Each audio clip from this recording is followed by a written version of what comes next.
Welcome to Tracing Your Family Roots. I'm Janell Blue, and with me today I have Susan Jeter, who is the Special Activities Director for Mount Vernon Genealogical Society, and they are also our sponsor of this program. Before we get started, I want to thank our producer, Sidney Sachs, and his crew for helping to make this show possible. Susan, we want to talk about an exciting event that's coming up at the Mount Vernon Genealogical Society.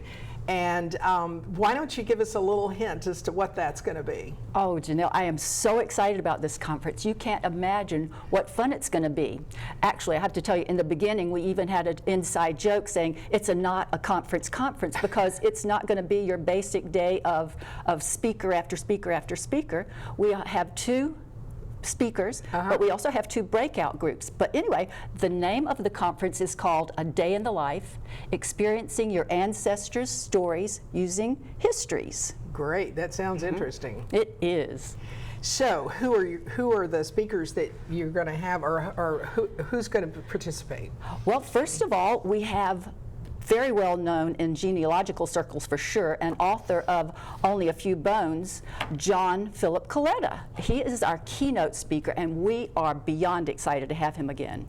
And we know that this book that he wrote is all about his family in Mississippi, and Dr. Coletta has done such a good job of incorporating so many things into that story to make it interesting. Exactly. Right? He has made his ancestors come to life. Yeah, so that's great. And who else is going to be there? We also have Dr. George Oberle of George Mason University, who is going to talk about histories particularly.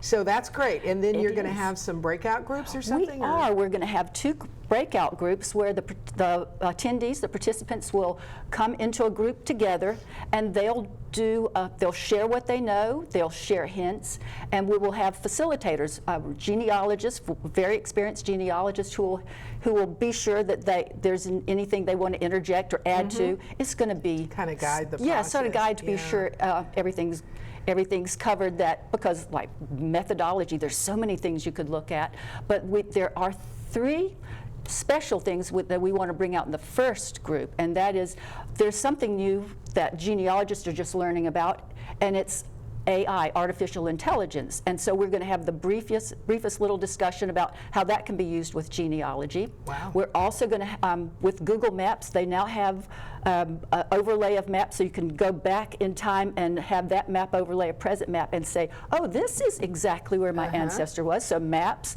And the final thing was that we will also have the possibility of them taking their ancestor and looking at the ancestor, or following that ancestor along the day. Yes. Yeah. And you know, genealogy is mostly about documents and getting dates and places and so forth. But then when you start writing about those things, then you want to bring them to life in some way. And I think this conference is all about that. And how do you do that? How do you look at an ancestor on any given day or week or month or any time during the year when there's something going on in the community, or there's something driving it in some way, whether it's occupation, whether it's weather, whether it's famine, disease, those kinds of things. When you get to that point and you look at that census and you see that your ancestor is a stonemason, what does that mean? And what would be the daily life of a family who is a stonemason? I have an example of my ancestor was a stonemason in Prussia, and I didn't know why they had moved to that community, and all I knew was his occupation. But in reading about what stonemasons did in Prussia at that period of time, I learned that many times they followed the jobs from one to the other, and then I was able to determine they were building a new church there. And so that's probably why. Now, I'll never know for sure, but that would be a reason why you would want to investigate those kinds of things. Exactly. The second breakout group is exactly about that. It's how to learn about your ancestors' world, we're going to take it and focus in on a day in the life and focus on one ancestor at one particular time and really try to, we're calling it like time travel. We can't really time travel, but we do the best we can through our research. And what other people have said, even if your ancestor didn't leave letters or many times they left some stories, but you have to also investigate those because you're not really too. So I think you're also going to ask people at the very beginning to just identify one ancestor that they want to follow throughout the day. Exactly. And begin to think about that person in terms of what they already have and what all the plans they have. So who would be that person that you want to follow? Oh, Janelle, I have been fascinated with my grandfather for the longest time. He is what got me interested in genealogy in the first place. He was an immigrant from Austria-Hungary. Well, in the neighborhood. In the neighborhood, and came over on the Caroline, came into the harbor in New York, came through Ellis Island, and lived in New York City. He came to a cousin in the Dutch Park area of New York, in Manhattan, and so I've picked him for my person. Well, that sounds, I mean, think of all the things you can research just from that. Did you get all that from the ship's manifest? I did. I got that from the ship's manifest and a couple of other resources. In the census maybe too?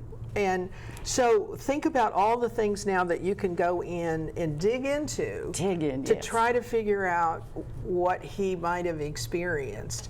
And I think later on we have a little segment to describe what that boarding house that he lived in, what that might have, could have been like. But it certainly adds some expression to his experience. I think I might want to add or to follow my great-great-grandmother, who came to Texas in the 1840s when it was still the Republic of Texas and it was the Wild Wild West. And she and her husband had immigrated with their children, and then her husband died, like right very soon after.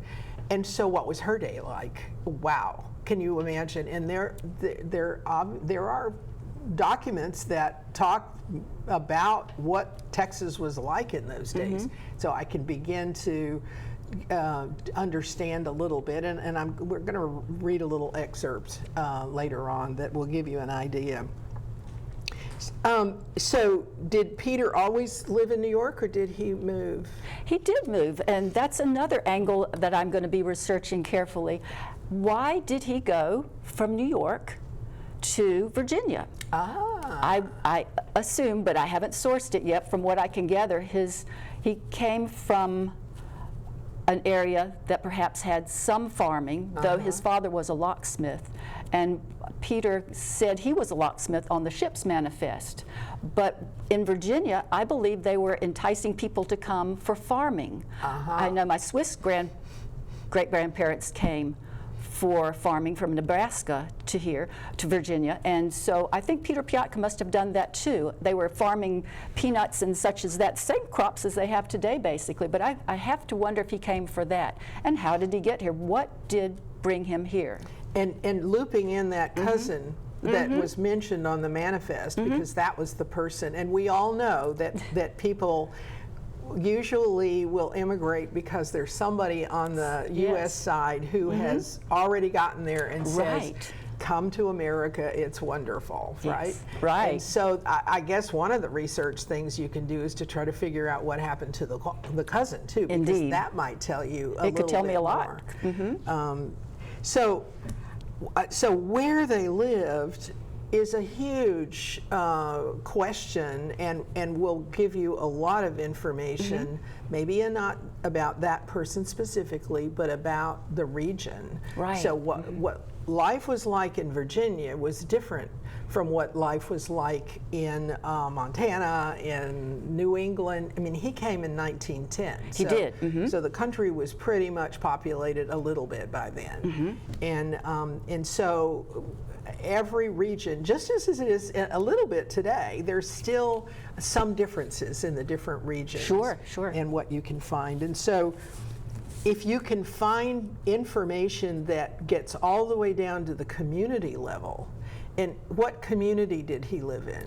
He moved to the Sussex County. He lived in Disputanta, and that's where he met my grandmother. And so they lived, my grandmothers, as I said, were the farming family, and I believe they met, probably lived adjacent properties, I don't know, but I believe that they met because they were in the same community. Yeah. I know that when I looked at the registration card for World War I, that I could see that he said he was a machinist then. He was doing that in a garage, and I can't quite understand that. So there's a little angle to look into, but it was New York City was at the highest of its population in the early 1900s, Really? which is hard for us to imagine today. Yeah. And he came from a boarding house, is what I found when in the 1910 census. So he had moved from his cousin into a boarding house with another family.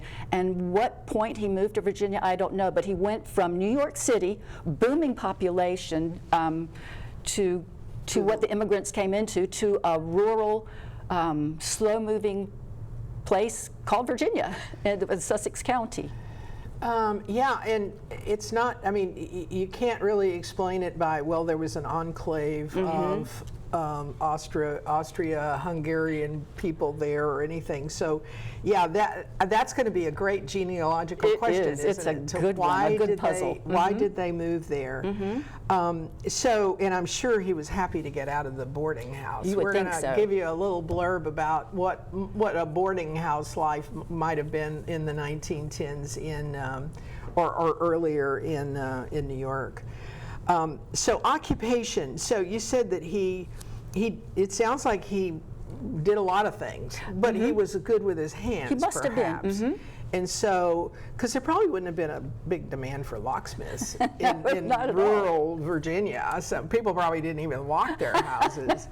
But he probably had, and as many people did, especially even the farmers, I mean, they were able to do a lot more than just farm, and they knew how to fix things. They did. And so maybe, you know, your guy was able to take advantage of different demands that were going on in the area. One of my uncles that was doing some research on our family said that he did horseshoes. And you know, horse and buggies were their mode of transportation at that time, so like you said, he could have had many types of things that he did, and one of them was shoeing horses. And they still had horses in 1910. They did. Even though cars were beginning to, but you know, rural Virginia, their roads may not have been that great at that point. No.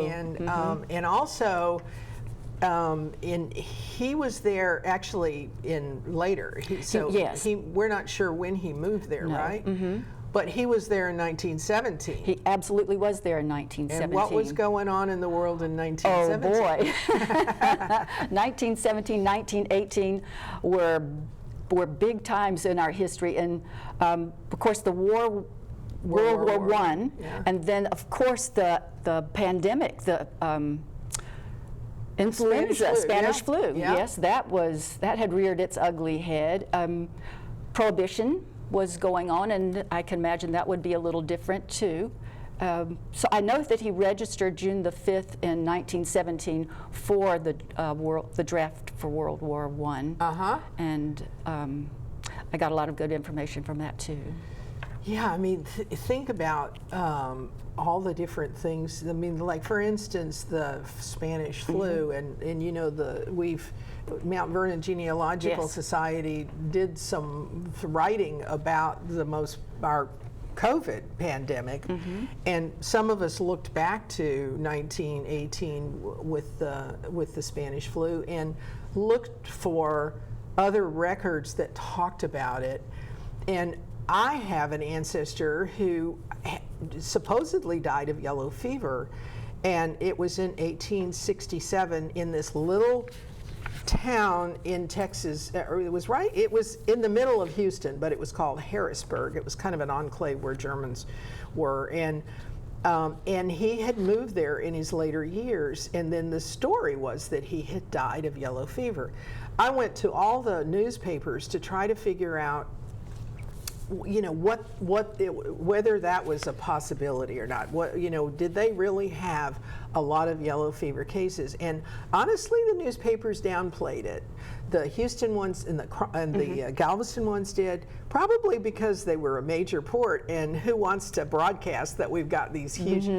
Anyway, the newspapers weren't as helpful for me. They weren't. But I found this book that someone had written, it wasn't a memoir, but he had documented some things.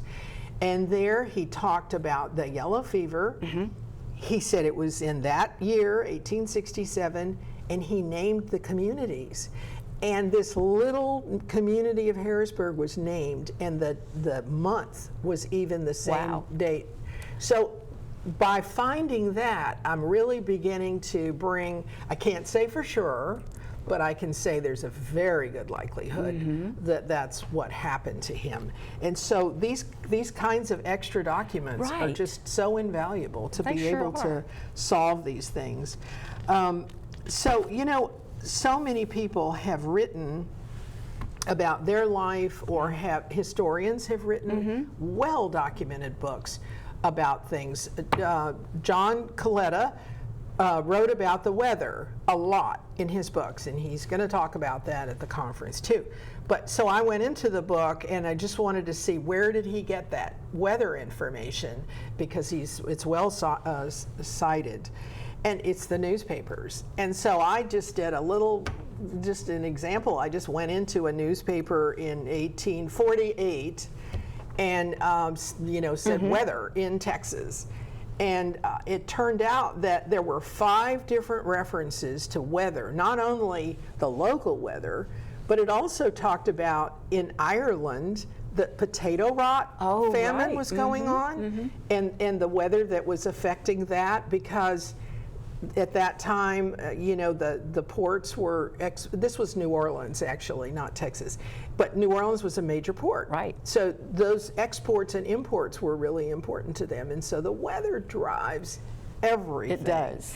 And I want to just read an excerpt from Carolyn Fraser's book called The Prairie Fires, which I have just found so fascinating.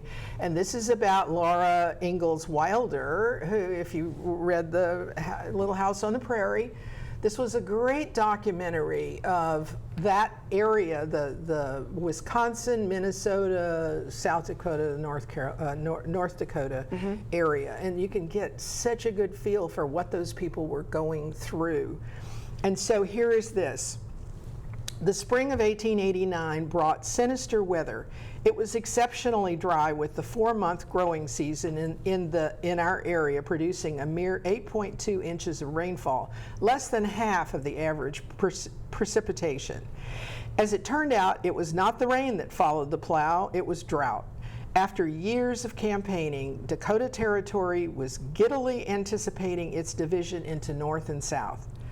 With statehood to be confirmed that November, no one knew that 6 biblically lean years were about to come upon them, with devastating consequences, not only for the Dakotas, but the whole region. Bam. Now you know, if your ancestor was in that area, you can start researching those things right away, because she's just given you a 6-year period of time when there's going to probably be, and if you're wondering why your South Dakota ancestor moved back to Missouri, there's a good chance that that's going to answer that question. Now, you said that Peter lived in a boarding house, and you're not quite sure whether it was in the 5 Points tenement area or exactly where it was. But it was probably because you said he had like $17. He had $17 when he came. So he was probably trying to preserve whatever funds he had. And so it's kind of interesting that he didn't live with the cousin, or maybe the cousin already lived at that boarding house. Maybe he did. We don't know that part. But so if you can just imagine what life in a tenement would be like, there's what is his name? Tyler Binder, right? Right. He wrote all about the tenements in New York, and has written another book called 5 Points. But let's do an excerpt from that, because this is a pretty dismal description. I'm sure life wasn't entirely like this, but you're going to get something in your mind that's going to be glad you didn't have to experience that. Indeed. Well, so this excerpt says, with so much demand for inexpensive housing in the 1850s, some enterprising immigrants rented previously uninhabited tenement basements and converted them into lodging houses. The overcrowding in these filthy, damp, and dismal establishments was truly awful. Subterranean lodging houses were observed in 5 Points, with rooms as thickly covered with bodies as a field of battle could be with the slain. In many of these establishments, lodgers slept on 1 or 2 tiered bunks, often consisting of canvas stretched between 2 wooden rails, without air, light, filled with damp vapor from the mildewed walls, and with vermin in ratio to the dirtiness of the inhabitants, commented the Tribune. They are the most repulsive holes that ever a human being was forced to sleep in. There is not a farmer's hog pen in the country that is not immeasurably ahead of them in point of health, often in point of cleanliness. Whoa. It is, but they had, they were trying to, and if Peter was a single man, he was, then all he needed really was a bed to sleep in. And the thing about those tenements was they had no running water, they had no bathrooms. They were just, and people had to actually cook in those same rooms where all those stacks of people were. And if you really want to read more about it, read Einbander's, I can't say it, his book, because it is an amazing description, and it's not all that awful, but it certainly gives you a feel for it. I think I want to just there's one more that we could do here that I think is interesting, and that is about David McCullough. David McCullough wrote a book called The Pioneers, which is, again, one of my favorites, because it describes this would be the early settlement of the Ohio River Valley. And he talks a little bit about the family, the home, and what a wife would do. He says it's called The Pioneers. In the 1780s, the center of pioneer life was the home, where, in the old saying, a woman's work was never done, from first light to setting sun. There were no days off, no vacations. Besides cooking, baking, cleaning, and the full-time role of wife and mother, there were cows to milk, gardens to tend, candles and soap to be made, butter to churn, and, as would be said, working butter with wooden paddles in a large wooden bowl, molding it and cleaning the pails and utensils was as much a part of woman's work as washing dishes. Can you imagine fitting all of that into a day? And then they usually had a whole slew of kids too, right? Yes. So although the children were probably helping to participate in that. But he said that butter was a major element of the frontier diet, and making good butter was a skill in which women took particular pride. Then there was yarn to spin, wool to weave, clothes to make for large families, clothes to wash, mend, patch. And just as the man had his axe, plowshare, and long rifle, those other tools necessary for the work to be faced, so did the women of the house. Knives, needles, spoons, paddles, hickory brooms, spinning wheels, and most important, heavy pots that were seen in every cabin. Yes. I'm just exhausted thinking about that. True. Now, I wanted to, when I was writing about my ancestor, and this would have been back to the one that I want to follow, except it's actually her brother-in-law who came earlier. I began to think about, how can I describe the experience that this brother-in-law had in just getting to Texas. And so if you'll allow me to read this, I tried to go to many different sources. Of course, he never left anything, information, but anyway, here we go. So Johann Ogeman was 25 and single when he arrived in the newly formed Republic of Texas in 1839. He most likely traveled 130 kilometers from his home in the Kingdom of Hanover to the port of Bremen by wagon, and then boarded a packet ship bound for New Orleans. So I researched each one of those things, just probably how he would have traveled.